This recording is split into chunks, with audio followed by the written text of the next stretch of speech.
Rafa, coba aja Rafa. Salam dari Binjai, setan dengan asal dari Binjai. Belakangan ini media sosial khususnya TikTok diramaikan dengan sosok Nurlela Jusuf atau Tante Lala. Bagi yang belum tahu, Tante Lala kerap membawakan kontennya dengan marah-marah bahkan menyebut penonton durhaka. Namun, jangan salah, Tante Lala kini justru punya banyak penggemar fanatik yang selalu menunggu kontennya. Dilansir oleh tribunsolo.com, Tante Lala diketahui sering viral dengan video-videonya yang dinilai kocak.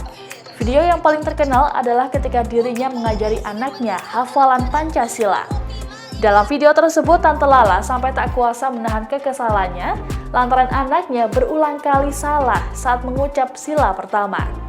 Sosok Tante Lala sendiri mulanya populer di media sosial Facebook. Namun kini ia merambah ke media sosial Instagram dan TikTok yang banyak dipakai oleh orang-orang. Kegiatan live streaming di TikTok kini ditunggu oleh banyak orang. Dalam kesehariannya, Tante Lala ternyata merupakan penjual nasi kuning dan gorengan. Wanita yang tinggal di kota Manado, Sulawesi Utara ini mengaku sudah cukup lama berjualan nasi kuning. Kini setelah viral, dagangannya pun cepat habis. Sebelum menjadi pedagang, Tante Lala mengaku dirinya sempat menjadi penyanyi dangdut. Tante Lala menuturkan aksinya saat live merupakan spontan tanpa rekayasa. Ia menambahkan dirinya tak pernah terpikirkan untuk menjadi viral di media sosial. Terkait anak yang biasa muncul dalam videonya, diakui Tante Lala itu adalah anaknya. Lantaran kerap mengganggu, Tante Lala pernah mengatakan dengan sebutan anak durhaka. Tentu hal ini hanyalah gurauan semata. Namun, justru hal tersebut malah jadi jargon andalannya. Assalamualaikum warahmatullahi wabarakatuh ya owner ya. Kenapa Tante Lala mau dikirim hijab Bandung seperti ini ya? Hah? Saya di sini. Rafa, coba aja Rafa.